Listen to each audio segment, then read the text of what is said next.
SIR ಬಗ್ಗೆ ಆತಂಕ ಬೇಡ, ಅಧಿಕಾರಿಗಳೊಂದಿಗೆ ಸಹಕರಿಸಿ. ತಹಸೀಲ್ದಾರ್ ಪಿ.ವಿ. ವಿನಾಯಕ ಸಾಗರ್, ಅಜ್ಜಂಪುರ ಪಟ್ಟಣದ ತಾಲೂಕು ಕಚೇರಿಯಲ್ಲಿ ಭಾರತೀಯ ಚುನಾವಣಾ ಆಯೋಗದ ವಿಶೇಷತೆ ತೀವ್ರ ಮತದಾರರ ಪಟ್ಟಿಯ ಪರಿಷ್ಕರಣೆ ಬಗ್ಗೆ ಪತ್ರಿಕಾಗೋಷ್ಠಿಯಲ್ಲಿ ಮಾತನಾಡಿದ ಅಜ್ಜಂಪುರ ತಹಸೀಲ್ದಾರ್ ಪಿ.ವಿ. ವಿನಾಯಕ ಸಾಗರ್, ಜೂನ್ 30, 2026 ರಿಂದ ಜುಲೈ 29, 2026 ವರೆಗೆ ನಡೆಯಲಿದ್ದು, ಮತದಾರರು ಎನ್ಯೂಮರೇಷನ್ ನಮೂನೆ ಅರ್ಜಿಗಳನ್ನು ಪಡೆದು ಸರಿಯಾದ ಮಾಹಿತಿಗಳನ್ನು ಭರ್ತಿ ಮಾಡಿ ಬಿಎಲ್ಒರವರಿಗೆ ಒಂದನ್ನು ನೀಡಿ ಇನ್ನೊಂದು ನಮೂನೆಯನ್ನು ತಾವುಗಳು ಇಟ್ಟುಕೊಳ್ಳಬೇಕು. ಪ್ರತಿ ಮತದಾರರ ಮನೆಗಳಿಗೆ ಅಧಿಕಾರಿಗಳೇ ನಮೂನೆ ಫಾರಂಗಳನ್ನು ಭೇಟಿ ಮಾಡಿ ನೀಡಿ ವಾಪಸ್ಸು ಪಡೆದುಕೊಳ್ಳುವರು ಎಂದರು. ಚುನಾವಣೆ ಶಿರಸ್ತೆದಾರ್ ಧನಂಜಯ್ ಇದ್ದರು. ವರದಿ ಸೊಲ್ಲಾಪುರ. ಎಸ್. ಶಿವಮೂರ್ತಿ, ಅಜ್ಜಂಪುರ ಟಿವಿ, 13 ಕರ್ನಾಟಕ. ಮಾಡಿ 20ರಿಂದ 29ರವರೆಗೂ ಕೂಡ ಎನ್ಯುಮರೇಷನ್ ಫಾರ್ಮ್ಗಳು ಪ್ರಿಂಟ್ ಹಾಕೋದಕ್ಕೆ ಮತ್ತು ಟ್ರೈನಿಂಗ್ ಕೊಡೋದ್ರ ಬಗ್ಗೆ ನಾವು ಈಗಾಗಲೇ ನಾವು ಆ ಆ್ಯಕ್ಟಿವಿಟೀಸ್ಗಳನ್ನ ಮುಕ್ತಾಯ ಮಾಡ್ಕೊಂಡಿದ್ದೀವಿ. ಸೊ ತಮ್ಮ ಮೂಲಕ ನಾವು ಒಂದು ಅವೇರ್ನೆಸ್ ಕ್ರಿಯೇಟ್ ಮಾಡೋ ಅವಶ್ಯಕತೆ ಇದೆ ಮತದಾರರಲ್ಲಿ. ಯಾಕಂದರೆ SIR ಅಂತ ಬಂದಾಗ ಭಾಳಷ್ಟು ಜನಕ್ಕೆ ಒಂದು ಹೆದರಿಕೆ ಇದೆ. ನಮ್ಮ ಹೆಸರನ್ನ ಮತದಾರ ಪಟ್ಟಿಯಿಂದ ಏಕಾಏಕಿ ತೆಗಿತಾರೆ, ಭಾಳ ರ್ಯಾಂಡಮಾಗಿ ಹೆಸರುಗಳು ಡಿಲೀಟ್ ಆಗ್ತವೆ ಅನ್ನೋದು ಒಂದು ಅಭಿಪ್ರಾಯ ಇದೆ. ಅಭಿಪ್ರಾಯನ ಹೋಗಲಾಡಿಸ್ಬೇಕು ಮತ್ತು SIR ಪ್ರಕ್ರಿಯೆ ಅಜ್ಜಂಪುರ ತಾಲೂಕಿನಲ್ಲಿ ಯಶಸ್ವಿಯಾಗಿ ಮುಗಿಸ್ಬೇಕು ಅನ್ನೋದು ಉದ್ದೇಶದಿಂದ ತಮ್ಮಗಳ ಸಹಕಾರನ ಕೋರಿ ಇವತ್ತು ಈ ಮೀಟಿಂಗ್ನ ಈ ಸಭೆಯನ್ನು ಕರೆದಿದ್ದೀವಿ.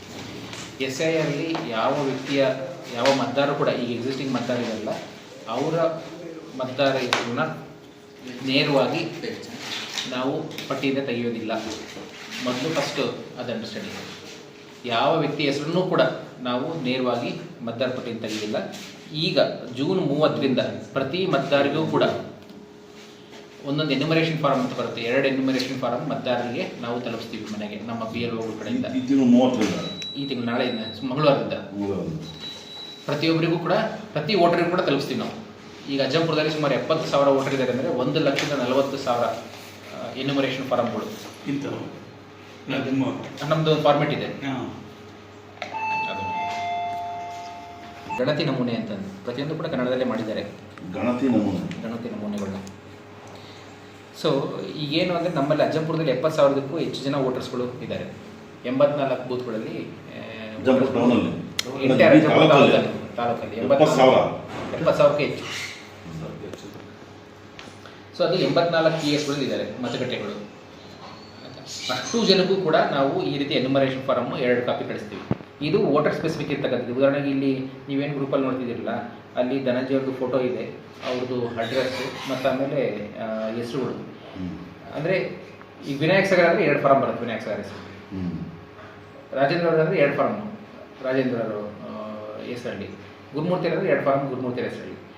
ಸೊ ಈ ಫಾರಮ್ಸ್ಗಳನ್ನ ನಮ್ಮ BLOಗಳ ಮುಖಾಂತರ ನಾವು ಈಚ್ ಮತದಾರರಿಗೆ ಕೂಡ ತಲುಪಿಸ್ತೀವಿ, ಮನೆಗಳಿಗೆ ತಲುಪಿಸ್ತೀವಿ.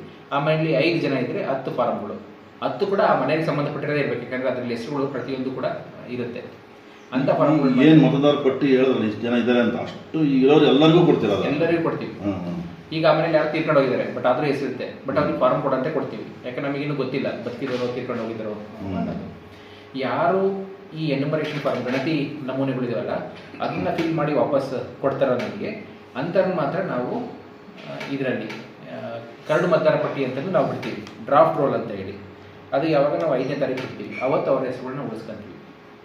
ಯಾರು ಎನ್ಯುಮರೇಷನ್ ಫಾರಮ್ನ ವಾಪಸ್ ಕೊಟ್ಟಿರ್ತಾರಲ್ಲ ಅವ್ರದ್ದು ಹೆಸರು ಮಾತ್ರ. ಎನ್ಯುಮರೇಷನ್ ಫಾರ್ಮ್ ಕೊಟ್ಟಿಲ್ಲ ಅಂತಂದರೆ ಅದರ ಅರ್ಥ ಅಂದರೆ ಅವ್ರು ಇಲ್ಲಿ ವಾಸವಾಗಿಲ್ಲ ಅಂತದ್ದು. ಸೊ ಇಲ್ಲಿರಲ್ಲ, ಬೇರೆ ಕಡೆ ಇರ್ತಾರೆ, ಅವರು ಊರಿದೇ ಇರುತ್ತೆ. ಅದೇ ಅದನ್ನ ಈಗ ಉದಾಹರಣೆಗೆ ನನ್ನ ಮನೆಯಲ್ಲಿ ನಾನು ಇದ್ದೀನಿ, ನನ್ನ ಬ್ರದರ್ ಇದ್ದಾರೆ, ಅವರು ಯಾವುದೋ ಕೆಲಸ ಉದ್ದೇಶಕ್ಕೆ ಸ್ವಲ್ಪ ದಿನ ಮೈಸೂರಲ್ಲಿ ಇರ್ತಾರೆ, ಸ್ವಲ್ಪ ದಿನ ಬೆಂಗಳೂರಲ್ಲಿ ಇರ್ತಾರೆ, ಹಿಂಗೆಲ್ಲ ಹೋಗ್ತಾ ಇರ್ತಾರೆ. ಬಟ್ ಅದು ನಮ್ಮ ಮನೆಗೆ ಕೊಟ್ಟಾಗ ನನ್ನ ಬ್ರದರ್ದು ಸೇರಿ ಕೊಟ್ಟಿರ್ತಾರೆ. ಯಾರೋ ಆ ಮನೆಯಲ್ಲಿ ಅಡಲ್ಟ್ ಮೆಂಬರ್ ಯಾರಿರ್ತಾರಲ್ಲ ಅವ್ರಿಗೆ ಕೊಟ್ಟಿರ್ತಾರೆ. ಈಗ ನನ್ನ ಬ್ರದರ್ ಪರವಾಗಿ ನಾನು ಕೂಡ ಬೇಕಾದ್ರೆ ತುಂಬಿ ಕೊಡ್ಬೋದು, ಅದಕ್ಕೆ ಅವಕಾಶಗಳು ಇದೆ. ಅದು ಎನ್ಯುಮರೇಷನ್ ಫಾರ್ಮಲ್ಲೇ ಬರುತ್ತೆ. ಈಗ ನನ್ನಲ್ಲೋ ಈ ಕೆಲಸದ ಮೇಲೆ ನಾನು ಅಮೇರಿಕಾ ಹೋಗಿರ್ತೀನಿ ಒಂದು 15 ದಿನ, ಅಥವಾ ನನ್ನ ಮಕ್ಕಳಲ್ಲಿ ಇರ್ತೇನೆ ನೋಡ್ಕೊಬೋಣ ಅಂತ ಒಂದು ತಿಂಗಳು ಹೋಗಿರ್ತೀನಿ. ಆ ಟೈಮಲ್ಲಿ ಬಂದು ಕೊಟ್ಟರೆ ಹೇಗೆ ಅನ್ನೋ ಪ್ರಶ್ನೆ ಬರುತ್ತಲ್ಲ. ಸೊ ಆ ಮನೆಗೆ ಉಳಿದಿರೋ ಯಾರೇ ಮೆಂಬರ್ ಇದ್ರು ಕೂಡ ಅವ್ರಿಗೆ ತಲುಪಿಸಿರ್ತೀವಿ. ಆ ಫಾರ್ಮ್ನ ಅವ್ರ ಅಡಲ್ಟ್ ಮೆಂಬರ್, ವಯಸ್ಕರ ಮೆಂಬರ್ ಅದನ್ನು ತುಂಬಿಬಿಟ್ಟು ವಾಪಸ್ ಕೊಡ್ಬೋದು ಅವ್ರ ಪರವಾಗಿ. ಈ ಎಂಪ್ಲಾಯೀಸ್ಗಳು ಬೇರೆ ಕಡೆ ಇರ್ತಾರೆ ಸರ್, ಬಟ್ ವೋಟರ್ ಲಿಸ್ಟ್ ಅವ್ರವ್ರ ಗ್ರಾಮದಲ್ಲೇ ಇರ್ತದೆ, ಅವ್ರು ಬೇರೆ ಕಡೆ ವಾಸವಾಗಿರ್ತಾರೆ ಸರ್. ಅಂಥವ್ರಿಗೂ ನೀವು ಸೇಮ್ ಹೇಳಿದ್ರಲ್ಲ ಅದೇ ಡಿಕ್ಲೇರ್ ಮಾಡ್ಕೊಂತಾರೆ, ಅಲ್ಲಿ ಕೊಡ್ತೀವಿ ನಾವು. ಒಂದು ಕಡೆ ಇರಬೇಕಷ್ಟೇ, ಅಲ್ಲೂ ಇದ್ದು ಇಲ್ಲೂ ಇದ್ರೆ ಇಲ್ಲ. ಈಗ ಆರ್ಡಿನರಿ ರೆಸಿಡೆಂಟ್, ನಾನೀಗ ನಮ್ಮೂರಿಗೆ ಪ್ರತಿ ವಾರ ಹೋಗಿ ಬರ್ತಾ ಇರ್ತೀನಿ. ಆರ್ಡಿನರಿ ರೆಸಿಡೆಂಟ್ ನಾನು ಸಫಿಷಿಯೆಂಟ್ ಸಾಕಾಗುತ್ತೆ. ಅಜ್ಜಂಪುರದಲ್ಲಿ ಕೆಲಸ ಮಾಡ್ತಾ ಇದ್ರು ಅದೇ. ಆಗ ನಾನು ತೀರ್ಮಾನ ಮಾಡಬೇಕು ನಮ್ಮೂರಲ್ಲಿ ಹೋಟೆಲ್ ಇಷ್ಟು ಇಟ್ಕೋಬೇಕು, ಇಲ್ಲಿ ಇಟ್ಕೋಬೇಕು ಅಂತ ಹೇಳಿ. ಎರಡು ಕಡೆ ಇರೋದಕ್ಕೆ ಕ್ರಿಮಿನಲ್ ಅಫೆನ್ಸ್ ಇದೆ. ಅದನ್ನು ನಮ್ಮ ಏನು ಗಣತಿ ನಮೂನೆ ಇದೆಯಲ್ಲ ಅದರಲ್ಲೂ ಕೂಡ ನಮೂದು ಮಾಡಿರ್ತಾರೆ. ಯಾರಾದರೂ ಕೂಡ ಎರಡು ಕಡೆ ಹೆಸರು ಇಟ್ಕೊಳ್ತಕ್ಕಂಥ ಸಂದರ್ಭಗಳು ಬಂದರೆ ಅಂತರ ಮೇಲೆ ನಾವು ಕ್ರಿಮಿನಲ್ ಮೊಕದ್ದಮೆ ದಾಖಲಿಸಿ 1 ವರ್ಷ ಜೈಲಿರುತ್ತೆ. ಕೆಲವೊಮ್ಮೆ ಏನಾಗುತ್ತೆ ಅಂದರೆ ಗ್ರಾಮ ಪಂಚಾಯತ್ ಎಲೆಕ್ಷನ್ ಬಂದಾಗ ಅಥವಾ ತಾಲೂಕು ಪಂಚಾಯತ್ ಜಿಲ್ಲಾ ಪಂಚಾಯತ್ ಎಲೆಕ್ಷನ್ ಬಂದಾಗ ನಂದು ಹೆಸರು ರೂರಲ್ ಏರಿಯಾದಲ್ಲಿ ಇರಲಿ ಅಂತಂದು ಅಜ್ಜಂಪುರ ಟೌನವರು ರೂರಲ್ ಏರಿಯಾ ರಿಜಿಸ್ಟರ್ ಮಾಡ್ಕೊಳ್ತಾರೆ. ಇದಕ್ಕೆ ಬಂದ ತಕ್ಷಣ ಅದು ಪಟ್ಟಣ ಪಂಚಾಯತ್ ಎಲೆಕ್ಷನ್ ಬಂದ ತಕ್ಷಣ ಇಲ್ಲಿ ಬಂದು ರಿಜಿಸ್ಟರ್ ಮಾಡ್ತಾರೆ. ಎರಡು ಕಡೆ ಹೆಸರು ಇಟ್ಕೊಂಡಿರ್ತಾರೆ. ಇಂಥವು ತಪ್ಪು, ಅಂಥವು ಯಾವುದೇ ಅವಕಾಶಗಳನ್ನ ಕೊಡೋವಾಗಿಲ್ಲ. ಸೊ ಈ ಎನ್ಯುಮರೇಷನ್ ಫಾರ್ಮ್ ಒಂದು ಇಂಪಾರ್ಟೆಂಟ್ ಆಸ್ಪೆಕ್ಟ್ ಏನಿರುತ್ತೆ ಅಂದರೆ ಏನೇನು ಅವ್ರು ಭರ್ತಿ ಮಾಡ್ಕೊಡ್ಬೇಕು, ಉಳಿದಿರೋ ಎಲ್ಲ ಡೀಟೇಲ್ಸ್ ಕಾಮನ್ ಆಗಿರುತ್ತೆ. ಅಂದರೆ ಅವ್ರ ಹೆಸರು, ಈಗೇನಾದರೂ ಕೂಡ ಹಿಂದೆ ಇದ್ದಂಥ ಮತದಾರ ಪಟ್ಟಿಯಲ್ಲಿ ಹೆಸರುಗಳು ತಪ್ಪಾಗಿದ್ದರೆ ಸರಿಯಾಗಿ ಮಾಡ್ಕೊಳ್ತಕ್ಕಂಥ ಒಂದು ವ್ಯವಸ್ಥೆ ಈಗ ಅವಕಾಶಗಳು ಇದೆ. ಅದೇ ರೀತಿ ಫೋಟೋ ಇರುತ್ತೆ. ಹಿಂದೆ ಇರ್ತಕ್ಕಂಥ ಫೋಟೋ ನನಗೆ ಬೇಡ ಅಂದರೆ ಪಕ್ಕದಲ್ಲೇ ಒಂದು ಹೊಸ ಫೋಟೋ, ಇವತ್ತಿನ ಫೋಟೋನ ಅಟ್ಯಾಚ್ ಮಾಡಿ ಕೊಡೋದಕ್ಕೂ ಕೂಡ ಅವಕಾಶಗಳು ಇದೆ.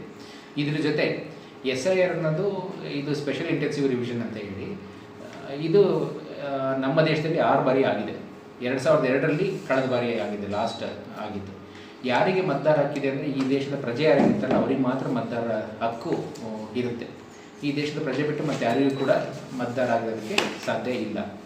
ಸೊ ಈಗ 2002ರಲ್ಲೇ ಯಾರು SIR ಪ್ರಕ್ರಿಯೆಯಲ್ಲಿ ಪಾಲ್ಗೊಂಡು ಅವ್ರ ಹೆಸರು ಅದರಲ್ಲಿ ಇತ್ತು ಅಂತಂದರೆ ಅವರು ಈ ದೇಶದ ಪ್ರಜೆ ಅಂತಂದು ಮತ್ತೊಮ್ಮೆ ಅವರಿಗೆ ಈಗ ಪ್ರೂವ್ ಮಾಡೋಕ್ಕಂತ ಅವಶ್ಯಕತೆ ಇಲ್ಲ.